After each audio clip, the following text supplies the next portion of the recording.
All right. Last review of the day is going to be for the film Die My Love. Die My Love is a movie starring there Robert Pattinson and Jennifer Lawrence there. Jennifer Lawrence, people I know, of course, from the Hunger Games series there. She also won an Oscar way back when she did Winter's Bone there.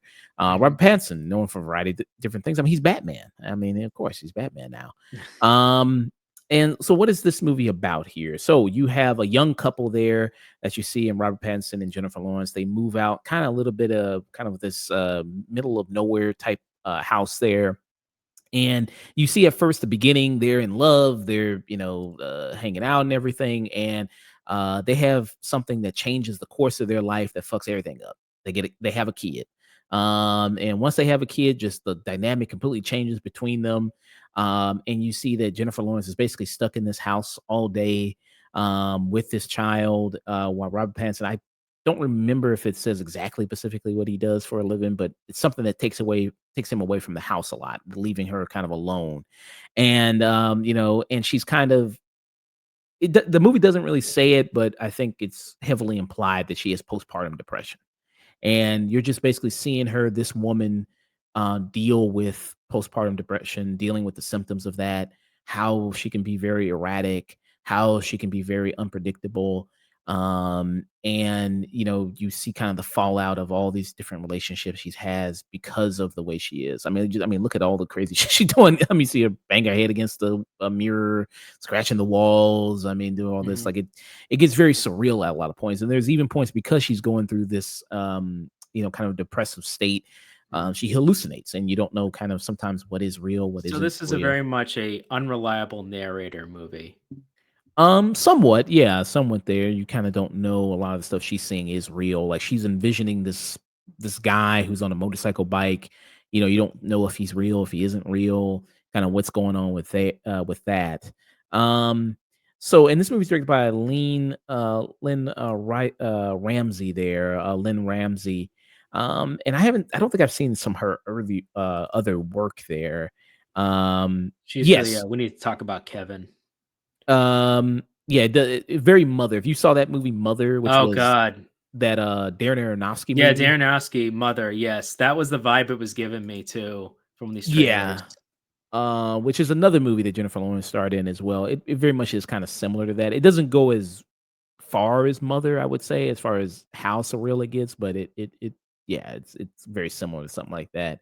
Like you said, she did, We Need to Talk About Kevin, which I did see that movie with. That was the movie with, Tilda Swinton and Ezra Miller, and that was very creepy Early and Ezra Miller, one of his earliest roles.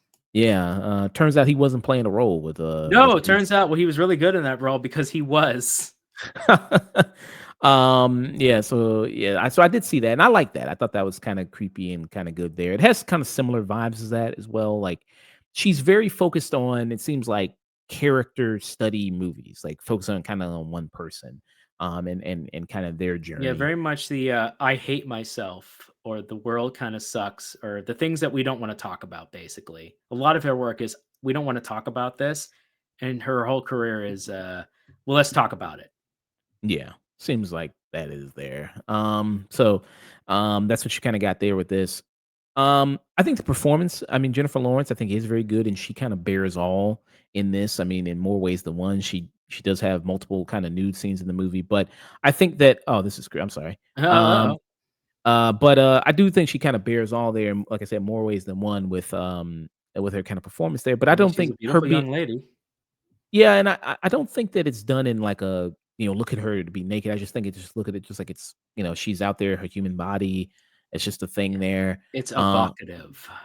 yeah, I wouldn't say even kind of that, but it's Mhm. just kind of she's just yeah, kind of just showing and especially having a kid afterwards, kind of what it does to a Mhm. mother there. I think there's some symbolism there with that. Um, and the distance between that she's having between her and Robert Pattinson, you kind of feel that a little bit there. This kind of distressing nature, the strain on the relationship. I think the reason I'm not really into this as much is I Mm. do think it gets very repetitive. It's kind of like once you see it once or twice of what she kinda does, it's kinda like, okay, she does that throughout the movie. Like, once you see her freak out doing some weird stuff, okay, then some other scenes go by, then you see her freak out, do some more weird stuff, and do more weird stuff, and it's like, okay, it eventually kinda gets a little kinda just repetitive and kinda bothersome after a while.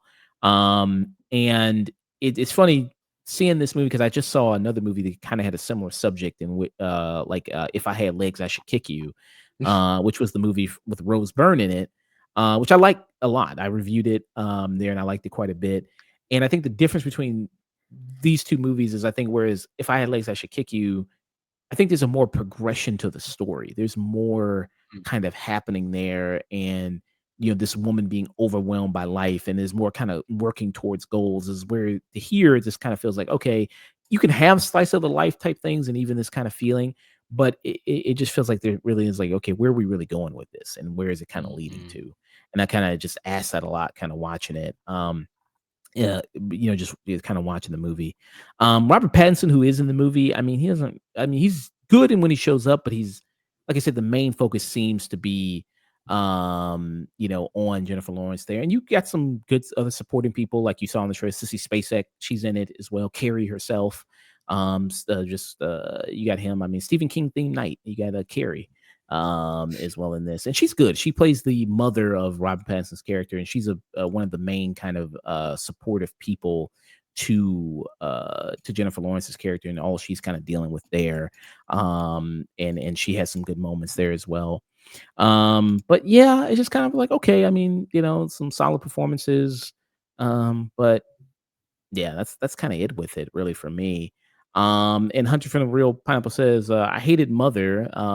I I fall more on the end of liking Mother. I know that movie's divisive, but I fall more on the end of liking it. He says, "We need to talk about Kevin is amazing. It's such a bummer." Yeah, it is, especially if people know the ending with that. And he also Oh, said, yeah. "So the craziness plateaus quickly." I mean, it goes somewhere there that again that you could see is like, did this happen? Did this not happen? I mean, everything is so surreal and everything is so kind of out there. You don't know if that ending really happened or didn't happen. Um, it's left up to, I guess, interpretation more.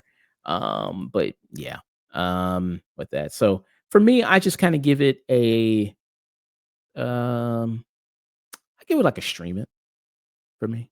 Just that's a plain stream it there. Mm. So yeah, so that's my review. Down my love there.